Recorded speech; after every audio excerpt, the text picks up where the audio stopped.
Hello friends, কেমন আছো সবাই? আশা করছি সবাই ভালো আছো। আমি রাত্রি আরপি অনুষা লাইফস্টাইলে সবাইকে স্বাগত জানিয়ে নতুন নতুন টিপসের ভিডিও আবার নিয়ে চলে এসেছি। নতুন নতুন টিপস পেতে অবশ্যই চ্যানেলটি সাবস্ক্রাইব করে পাশে থাকবেন। চলে আসছি প্রথম টিপসে। আর দেখুন, আচারের বয়ান। তো আমি এটা প্লাস্টিকের একটা টিফিন বক্সে করে রেখেছিলাম। আচারটা খারাপ হয়ে গেছে আর আমি ওটা ফেলে দিয়েছি। আর সবাই কাঁচের বয়ামে করে রাখে আচার। আমি এই প্লাস্টিকের কৌটোটা করে রেখেছিলাম। কিছুদিন ভালো ছিল, তারপরে খারাপ হয়ে গেছে। যাই হোক, এই খারাপ হয়ে গেছে, সেটা ফেলে দিয়েছি। আর আচারের বয়াম খুব সহজেই ধুইলে যায় না, তো ওর মধ্যে তেল চিটচিটে ভাব একটা থেকেই থাকে। তো তার জন্য আমি কি করছি, আপনারা দেখতে থাকুন। আর এই টিপসটা অবশ্যই বাড়িতে অ্যাপ্লাই করবেন। আমি নিয়ে নিয়েছি অল্প একদম সাবান গুঁড়ো, যেটা ডিটারজেন্ট পাউডার। আর নিয়ে নিয়েছি হাফ চামচের মতো ভিনেগার দিয়ে দিলাম। আর দেবো আমি গরম জল। অল্প করে আমি গরম জলটা এখন দিয়ে দিচ্ছি। তো গরম জলটা দেওয়ার পরে একটু নাড়িয়ে চাড়িয়ে নেব। আর আপনাদের যদি কাঁচের বয়াম হয়, একটু নাড়িয়ে চাড়িয়ে দেখবেন খুব সুন্দরভাবে উঠে গেছে। আর এখন তো গরম জল, এটা ওই জন্য হাত টাত দেওয়া যাবে না, এখন ধোয়া যাবে না।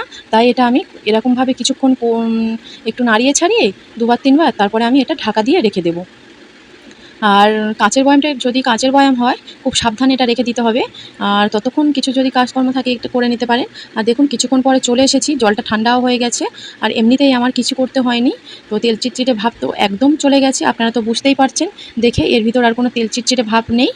আর দেখুন, একদম পরিষ্কার হয়ে গেছে। এতে যদি স্পাইস টাইস দিয়ে কিছুই মাজতে হবে না।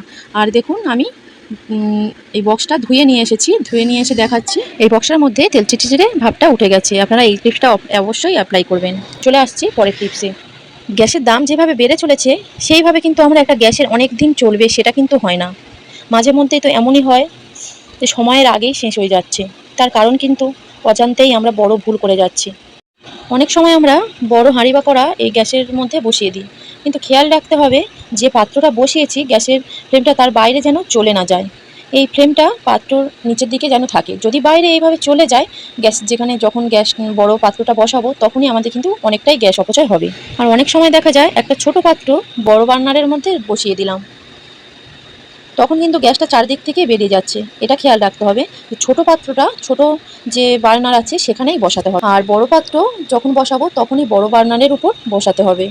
কিন্তু আমরা এটা খেয়াল রাখতে পারি না। অনেক কাজকর্মের মধ্যে থেকে দেখা যায় ছোট যখন পাত্র বসাচ্ছি, বড় বার্নারের উপর বসিয়ে দিই, আর নিচে থেকে অনেক সময় নিচে থেকে দেখবেন যে আগুনটা আছে গ্যাসের ফ্লেমটা, ওটা বেরিয়ে যায়। তখন কি হয়, আমাদের যে পাত্রটা বসালাম তার মধ্যে না আগুনটা লেগে নিচে দিকে বেরিয়ে অনেকটাই গ্যাস অপচয় হয়ে যাচ্ছে। তাই আমরা কি করব, সেক্ষেত্রে গ্যাসের লোক ডেকে গ্যাসটা সারাতে গেলে অনেক খরচ সাপেক্ষ। তাই আমরা বাড়িতে একটা উপাদান দিয়ে আমরা এটা সলিউশন করে নিতে পারি। চলুন তাহলে দেখে নিই আমি কি করছি। আর আমি নিয়ে নিয়েছি একটা টুথপেস্ট। এই পেস্টটা প্রত্যেকেরই বাড়ি থাকে।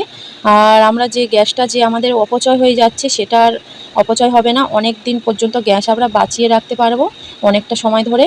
অল্প সময়ে এই গ্যাসটা ফুরিয়ে যাবে না। এখন যা গ্যাসের দাম, সেটা তো আমাদের নাগাল ছাড়া।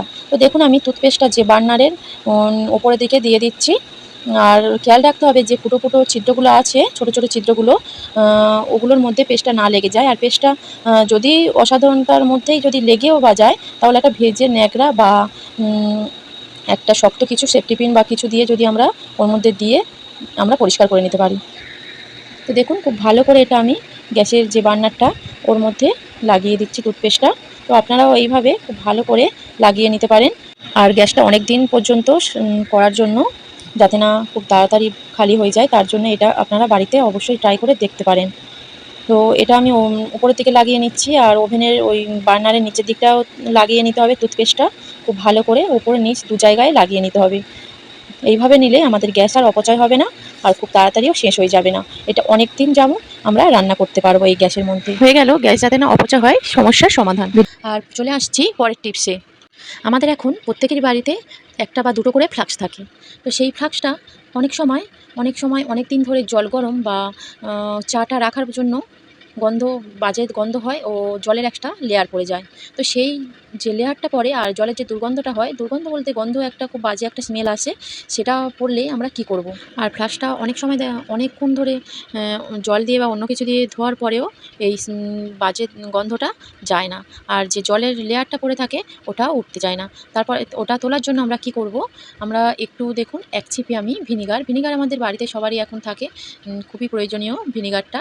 তো আমি এক ছিপির মতো মতো ভিনিগার দিয়ে দিলাম, আর দিয়ে দেবো এক টুকরো দেখুন কাগজ নিয়েছি। তো কাগজটা একটু ছোট ছোট করে কাগজটা কুচে আমি ফ্লাক্সের মধ্যে দিয়ে দেব। দেওয়ার পরে দেখুন কি হয়। তো কাগজটা ফ্লাক্সের মধ্যে দেওয়ার পরে আমি অল্প করে, একদম অল্প করে দেখুন জলটা দিয়ে দিচ্ছি। দিয়ে ভালো করে যে ঢাকাটা আছে ওটা, ঢাকনাটা দিয়ে আমি 5 মিনিটের মতো এইভাবে নাড়াচাড়া করে নেব। দেখুন এইভাবে নাড়িয়ে নাড়িয়ে ঝাঁকিয়ে, এটা কিন্তু খুব আলতোভাবে করতে হবে। এটা তো খুব সূক্ষ্ম, একটু যদি ঠোকা লাগে বা কিছু কোথাও পড়ে যায় হাত থেকে, তাহলে এটা ভেঙে যাবে। আর দেখুন 5 মিনিট হয়ে গেছে, আর তারপরে আমি দেখুন আপনাদের সামনে চলে এসেছি ফ্লাক্সটা নিয়ে। দেখুন ভিতরে কাগজগুলো আছে, একদম কুচো কুচো হয়ে গেছে কাগজগুলো, আর পুরোটা পরিষ্কার হয়ে গেছে। আর জল দিয়ে ধোয়ার পরে বুঝতে পারবো এটার গন্ধটা চলে গেছে কিনা। তো আপনারা এইভাবে বাড়িতে ফ্লাক্সটা পরিষ্কার করে নেবেন অবশ্যই, এই একদম একই পদ্ধতিতে নিলে দেখবেন এর বাজে দুর্গন্ধটা চলে গেছে। আর ভালো লাগলে ভিডিওটায় অবশ্যই একটা লাইক করে দেবেন। এখন চলে আসছি পরবর্তী টিপসে। আমরা সবসময় মিক্সচার ব্লেন্ডারটা ইউজ করি, প্রায় প্রতিদিনই আমাদের ইউজ করতে হয়।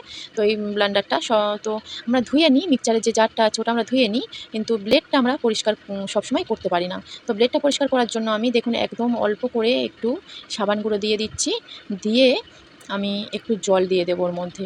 তো জলটা দেওয়ার পর আমি চলে আসছি এটা পরবর্তী 2বার কি 3বার আমি এটা চালিয়ে নেব। মানে মেশিনটার মধ্যে দিয়ে আমি এটা চালিয়ে নিচ্ছি। দেখুন চালানোর পরে কি হয় দেখুন। আর যে সকল বন্ধুরা আমার চ্যানেলে আগে থেকেই সাবস্ক্রাইব করেছেন তাদেরকে অনেক অনেক ধন্যবাদ, অনেক ভালোবাসা। যারা নতুন ভিডিওটা দেখছো তারা অবশ্যই চ্যানেলটি সাবস্ক্রাইব করে আমার পাশে থাকবেন।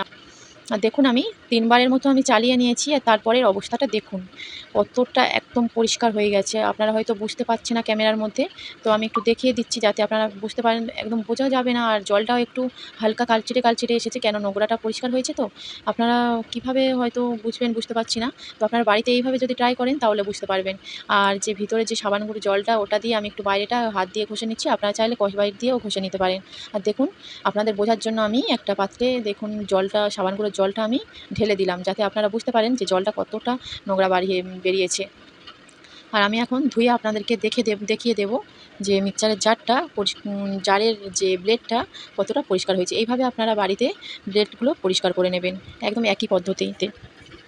আর আমার এই টিপসগুলো যদি ভালো লাগে অবশ্যই আমার পাশে থাকবেন।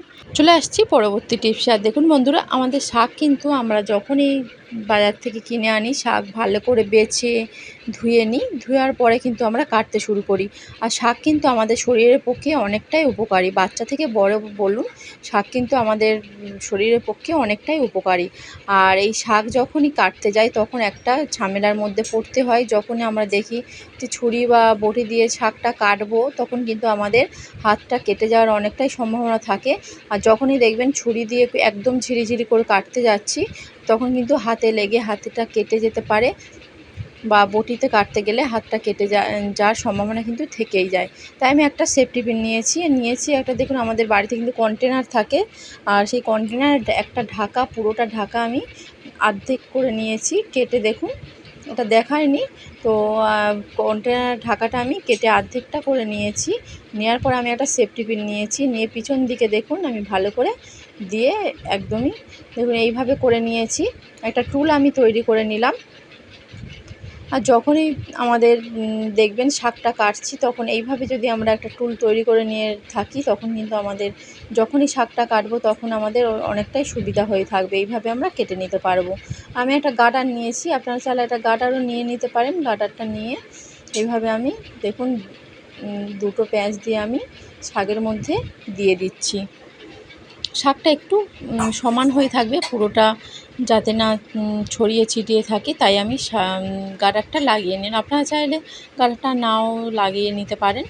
তো দেখুন আমি এইভাবে পিছনের দিকে যেহেতু সেফটি পিনটা লাগিয়ে নিয়েছি ওটা ধরার জন্য, দেখুন সেফটি পিনটা ভালো করে কিন্তু আমি ধরে আছি। শাক কিন্তু কাটার সময় কোনো রকম আমাদের আঙুল পিছনের দিকে যাচ্ছে না। শাকটা কিন্তু আমি খুব ভালোভাবে কেটে নিতে পারছি। দেখুন বন্ধুরা, কোনো রকম কিন্তু আঙুল কাটা বা হাত কাটার কোনো সম্ভাবনাই থাকছে না।